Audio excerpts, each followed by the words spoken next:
Bertemu lagi dengan saya Benny di channel Mic Club ID.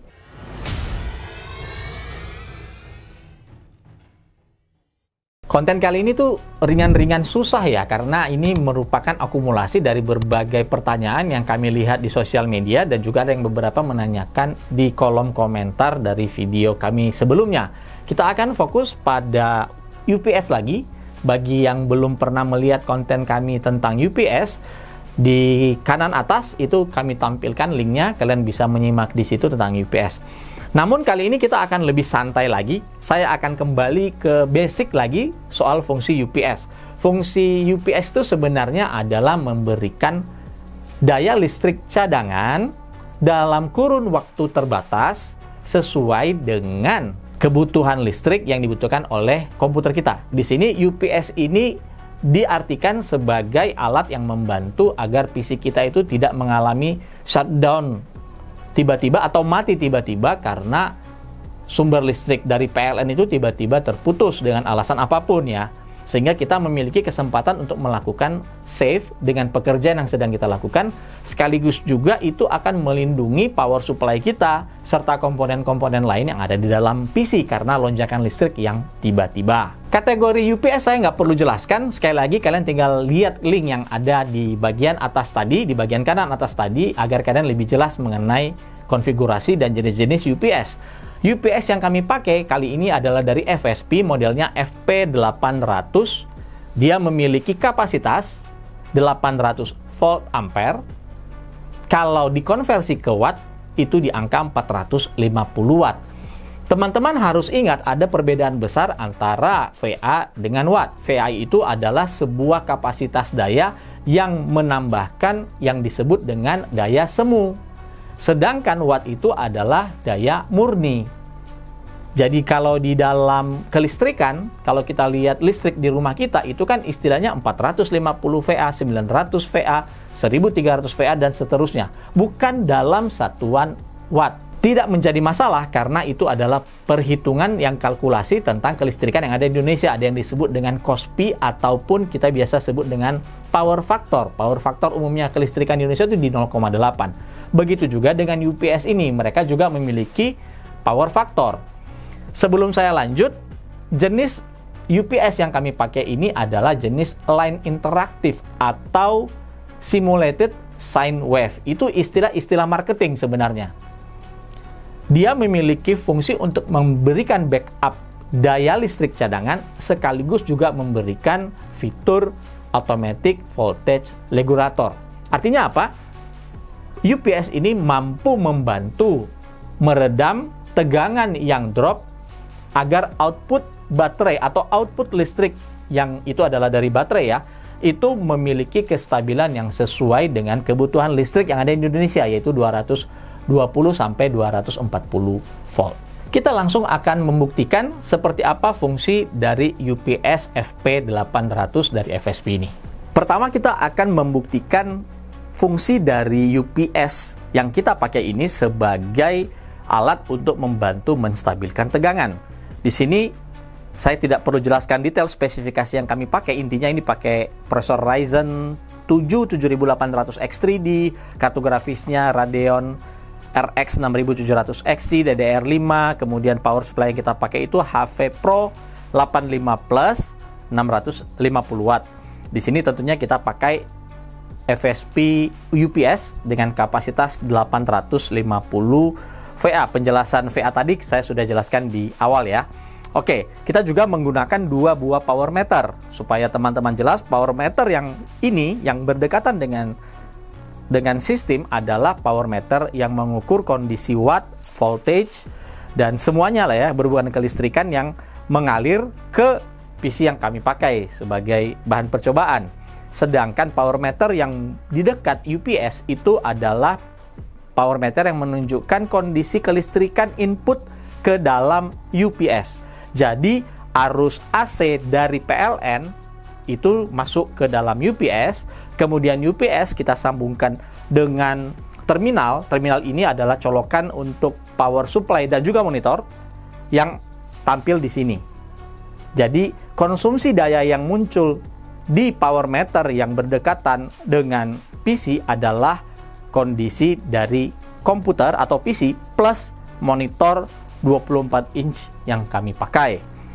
Kita lihat sekarang ini wattnya di sini 85, 86 dan di sini 112. Artinya konsumsi daya listrik yang harus kalian bayarkan ke PLN adalah ini. Sedangkan power meter kedua adalah konsumsi daya listrik yang dibutuhkan oleh PC plus monitor saat kondisi idle seperti ini. Kenapa selisih banyak? Karena dia harus melewati rangkaian UPS dan UPS ini memiliki fitur automatic voltage regulator. Dia membutuhkan daya untuk bekerja dan tentunya juga ada energi yang terbuang karena ada panas yang dikeluarkan di bagian UPS yang menjadi energi listrik yang kemudian menjadi konsumsi daya bias atau semu ini. Ini adalah konsumsi daya real. Selanjutnya dengan bantuan sebuah alat voltage regulator, kami akan secara manual menurunkan tegangan dan kita lihat apakah tegangan input yang masuk ke UPS yang turun itu nantinya akan sama-sama turun di bagian yang akan supply daya ke PC kita atau tidak. Kita akan turunkan. Oh, ini diganti dulu ya ke angka di power meter. Kita akan tunjukkan dulu kondisi tegangan. Oke. Tegangan input adalah 223. Tegangan output dari UPS ada di angka 221. Jadi selisihnya nggak banyak ya. Dan kondisi ini baterai tidak berjalan sama sekali, hanya fungsi AVR-nya di sini sudah mulai berjalan. Selanjutnya kita akan turunkan ini tegangannya. Ini mensimulasikan kondisi tegangan. Kita lihat di sini kita turunkan di angka 212. Di sini juga ikut turun, masih ikut turun ya. Terus nanti ada pertanyaan, ini berarti belum berjalan dong AVR-nya. Sabar, tunggu. Kita turunkan lagi. Di angka 204. Di sini juga ikut turun. Kita turunkan lagi. Nah, kalau teman-teman dengan seksama melihat ada bunyi seperti switch, artinya AVR itu sudah mulai bekerja. Sebagian dari daya listrik yang masuk ke UPS akan diolah oleh baterai agar tegangan outputnya itu menjadi stabil. Kita lihat listrik yang masuk itu di angka 196 watt. Kita lihat output dari UPS itu angkanya tetap di 232. Artinya UPS FSP yang kami pakai ini baru mulai berfungsi AVR-nya ketika menyentuh angka di bawah 200 voltase dari tegangan input yang masuk ke UPS. Kita jalankan CPU test untuk 3D Mark times Pi. Ini angkanya sekitar 181 watt kebutuhannya, sedangkan dari PLN itu sekitar 210 watt. Kita akan langsung matikan listriknya. Sebentar. Ya, ini kondisi listriknya mati. Kita lihat di sini mati. Dan PC ini tetap bisa berjalan. Ini tadi benchmarknya itu terlalu singkat. Kita akan coba ulangi lagi. Ditandai dengan ada bip yang bunyi dari si UPS ya. Nah, kita lihat, kita jalankan lagi nih CPU test. Sekali lagi ini dalam mode baterai, ini berkedip-kedip lampu LED-nya. Power meter ini tidak menyala karena tidak ada supply listrik dari PLN ya. Nah, kita lihat power supply atau UPS ini masih bisa handle di angka sekitar 100-an watt untuk CPU test yang kita pakai ini. Sekali lagi, angka ini adalah angka dari kebutuhan PC plus monitor yang kami pakai.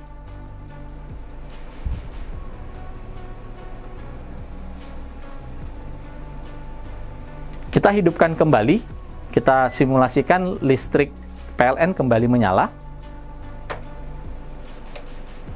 Oke, ada switch, jadi bunyi-bunyi itu bukan berarti UPS ini rusak ya. Tetapi memang saat-saat switching untuk kelas untuk kelas UPS yang tidak online, dia akan memiliki waktu delay untuk melakukan switching antara baterai dengan sumber listrik.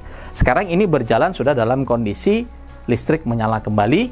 Kita lihat Di kondisi idle ini di real konsumsi dayanya di hampir 90 watt, sedangkan dari listrik atau PLN mencapai angka hampir 120 watt. Kemudian kita akan simulasikan bagaimana jika kebutuhan dayanya itu jauh lebih besar di PC-nya. Tadi kan sudah kebutuhannya itu maksimum di angka 190 watt ya. Selanjutnya kita akan coba bagaimana kondisi listrik ketika kita membebani PC ini atau kita membebani UPS ini dengan daya yang jauh lebih besar. Di sini kita jalankan 3D Mark TimeSpy grafik test.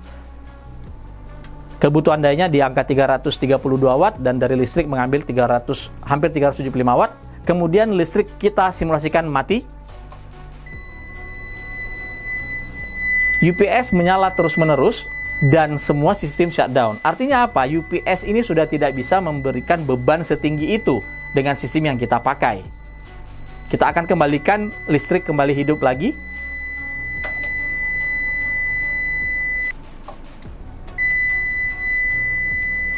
Ya, UPS-nya kembali bekerja.